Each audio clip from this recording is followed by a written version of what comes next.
saludo a todos. El día de hoy desarrollaremos algunas patologías frecuentes en gastroenterología, como es la enfermedad por reflujo gastroesofágico, colitis, pancreatitis aguda y el manejo de hemorragia digestiva alta en emergencias. Es de mucha importancia saber estas patologías para poder nosotros dar un buen tratamiento. El objetivo de este proyecto es conseguir un mejor conocimiento sobre el diagnóstico y tratamiento de estas patologías, que nosotros lo aprendimos durante el semestre. Empezaremos con la enfermedad por reflujo gastroesofágico.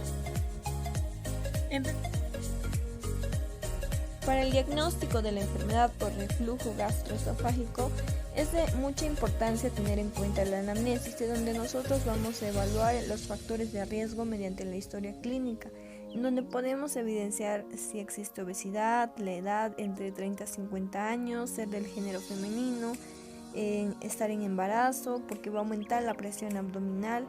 El ejercicio físico de igual manera aumenta la presión abdominal. En cuanto al tabaco y al alcohol, van a debilitar el esfínter esofágico inferior y estar por un tiempo prolongado en decúbito dorsal. También debemos tener en cuenta los fármacos que consume el paciente, porque puede estar consumiendo fármacos que relajen el esfínter esofágico inferior. Hay fármacos que disminuyen la presión del esfínter esofágico inferior, como son los calcio antagonistas. Puede estar consumiendo amlodipino, nifedipino, anticolinérgicos, la teofilina, los nitratos. También existen fármacos que lesionan la mucosa digestiva y aquí encontramos a los AINES. También existen fármacos que van a enlentecer el tránsito digestivo, como los opiáceos, tramadol, morfina, entre otros, y el uso de corticoides como la dexametasona. La clínica típica que nos orienta a este diagnóstico va a ser la pirosis y la regurgitación. Además, nosotros podemos preguntarle dirigidamente al paciente sobre algunos síntomas de alerta, como por ejemplo la disfagia persistente, progresiva, que tenga vómito persistente relacionado con el consumo de los alimentos, si ha tenido hemorragia gastrointestinal, anemia ferropénica, entre otros. En la exploración física veremos el punto cifoideo de Crubelier, que se encuentra por debajo de la apófisis cifoides. En estos pacientes este punto va a ser positivo, es decir, doloroso. Como exámenes complementarios le pediremos al paciente una gastroscopía que se realice en pacientes que presentan signos de alarma o que se sospecha además de una esofagitis, esófago de Barrett, estenosis péptica, o en pacientes que tienen síntomas típicos que presentan después de un tratamiento con inhibidores de la bomba de protones. También se le pide una pHmetría ambulatoria de 24 horas. Este estudio nos va a demostrar que existe un reflujo gastroesofágico, ya sea en pacientes con síntomas típicos o en pacientes con síntomas atípicos.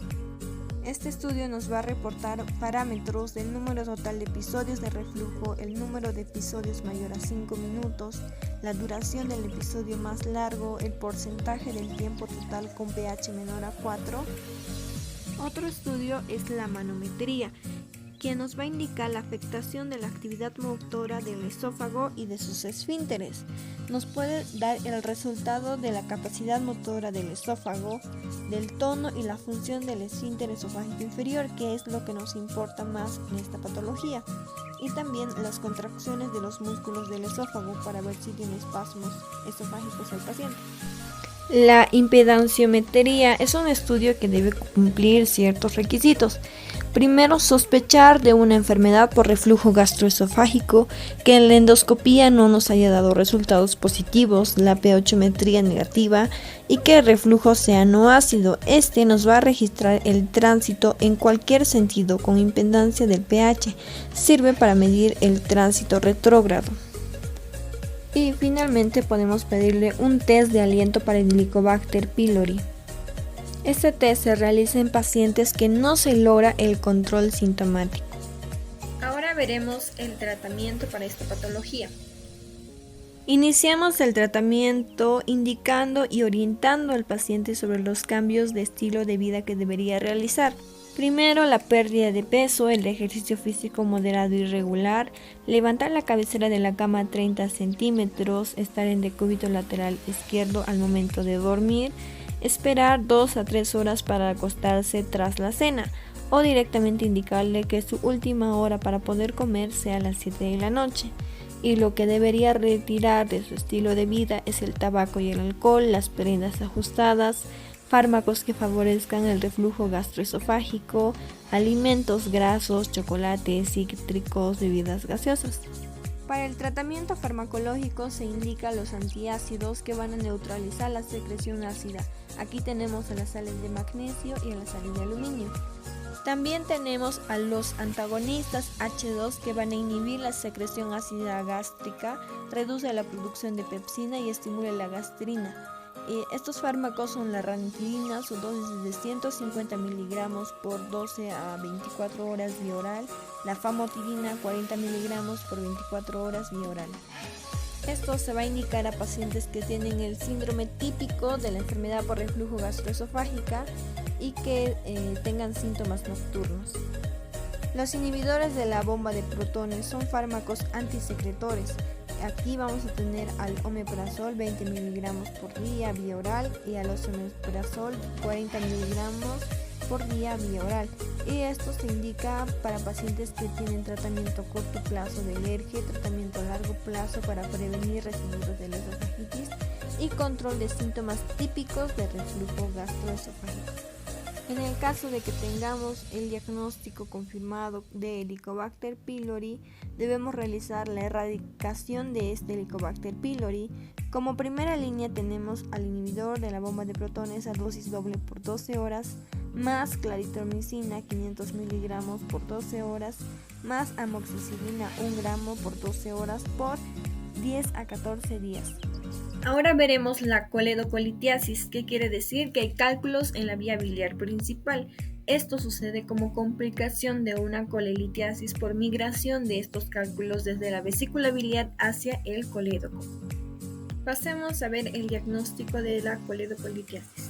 En la anamnesis, el paciente refiere que presentó dolor abdominal de aparición súbita localizado en el hipocondrio derecho o hipogastrio de intensidad hasta moderada severa de carácter tipo cólico que puede atenuar con una posición antiálgica.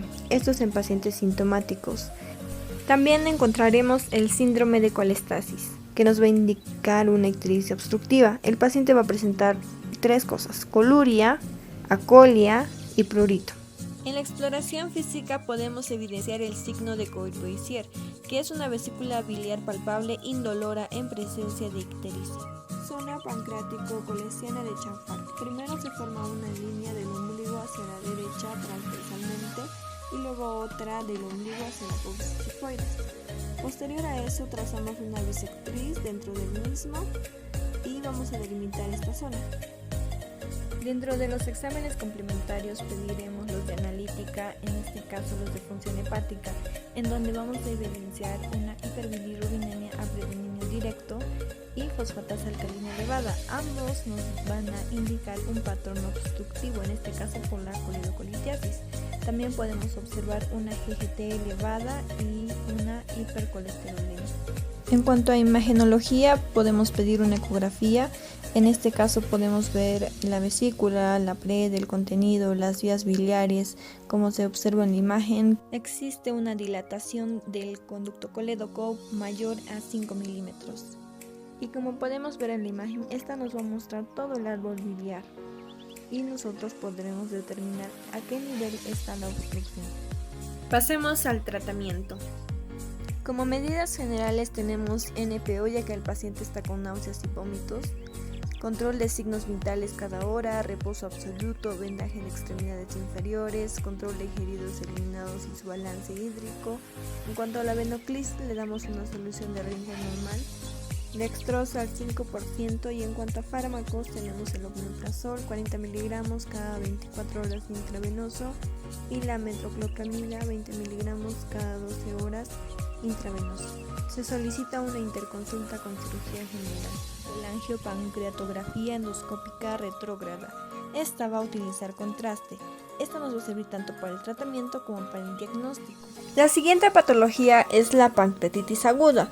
Este es un proceso inflamatorio agudo del páncreas donde se va a activar inapropiadamente las enzimas pancreáticas y va a haber lesión tisular y respuesta inflamatoria local. Veremos ahora el diagnóstico. En la anamnesis primero tenemos el dolor abdominal, que va a ser de aparición súbita localizado en el epigastrio de intensidad severa con un carácter opresivo penetrante. Va a estar irradiado a hipocondrio izquierdo. Esta es conocida también como la zona hiperestésica de Koch, y va a tener un agravante que va a ser cualquier alimento o bebida.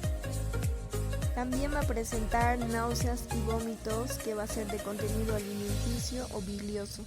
Como síntomas asociados podemos tener escalofríos o diaforesis. En la exploración física tenemos el signo de Cullen, que va a ser una equimosis periumbilical, y el signo de Gray-Turner, que va a ser una equimosis en flanco izquierdo. Ambos van a aparecer solo cuando hay necrosis hemorrágica del páncreas.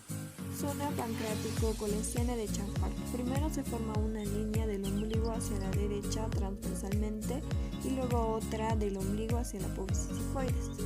Posterior a eso trazamos una bisectriz dentro del mismo y vamos a delimitar esta zona. Punto de bordas felino. Trazamos una línea desde el ombligo hacia la axila izquierda en intersección con el reborde costal. Aquí encontramos la cola y el cuerpo de páncreas. Ante la sospecha de pancreatitis aguda vamos a pedir la amilasa y la lipasa. La amilasa se eleva al segundo, tercer hasta los 5 días. Su valor normal es de 150 unidades por litro, pero en la pancreatitis se va a elevar mayor a 450 unidades. La lipasa se eleva después de los 8 a 14 días y esta es la prueba más específica y sensible para la pancreatitis. Otros laboratorios que podemos pedir son el hematocrito, que se va a encontrar disminuido, la leucocitosis con neutrofilia, un ionograma, vamos a encontrar acidosis metabólica y la glicemia puede estar elevada. Dentro de los estudios de imagen pedimos una radiografía simple de abdomen, donde vamos a observar signos radiográficos, que es el asa centinela. Podemos encontrar calcificaciones pancreáticas y lo más llamativo sería el borramiento del psoas. También pedimos una tomografía. Esta va a ser más específica y sensible para diagnosticar una pancreatitis y además nos va a servir para poder clasificarlo. Tratamiento. Tenemos las medidas generales. En el esquema de venoclisis le vamos a dar una solución Ringel lactato, porque estos pacientes pueden cursar con acidosis metabólica. La dextrosa al 5% porque está en NPO. En cuanto a los fármacos, le vamos a administrar omeprazol 40 miligramos cada 24 horas intravenoso y metoclopramida 20 miligramos cada 12 horas intravenoso. El soporte nutricional depende mucho de la estabilidad del paciente. Puede tener una nutrición parenteral total o una nutrición enteral total. El control metabólico es en caso de que el paciente lo requiera, como administración de insulina, infusión de calcio, entre otros. La hemorragia digestiva alta se define como la extravasación de sangre a nivel de esófago, estómago y la primera parte del intestino delgado. Esta es 5 veces más frecuente que la hemorragia digestiva baja. Veamos el diagnóstico. En la clínica vamos a tener la hematemesis, que es la pérdida de sangre con el vómito. Nos damos cuenta de que viene de vía digestiva porque va a preceder de náuseas. También tenemos las melenas, que son deposiciones con sangre de color negro alquitrán, son malolientes.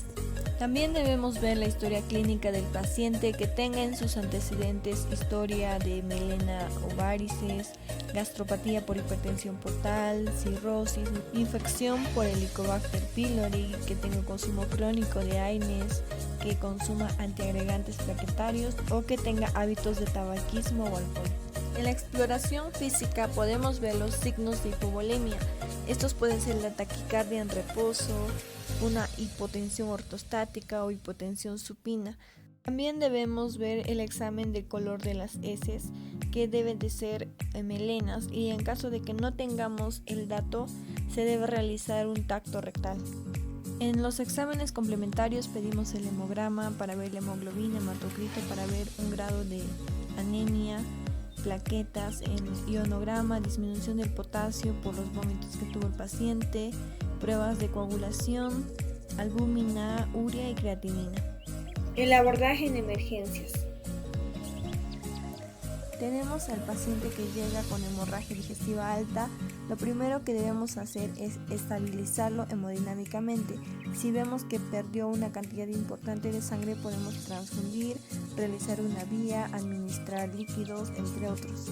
Luego pasamos a la endoscopía. Para esto depende mucho de la estabilidad del paciente. Si el paciente está inestable, se realiza la endoscopía inmediatamente. Si el paciente está estable, se puede prolongar hasta 24 horas. Dependiendo de los resultados, vamos a tomar acciones.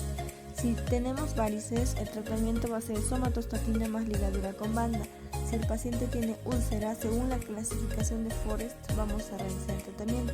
Si tiene un Forest 1A, 1B, 2A, el tratamiento va a ser endoscópico. Si tiene un Forest 2B, el tratamiento va a ser un inhibidor de bomba de protones y tratamiento endoscópico opcional. Si tiene un Forest 2C3, no se hace un tratamiento endoscópico.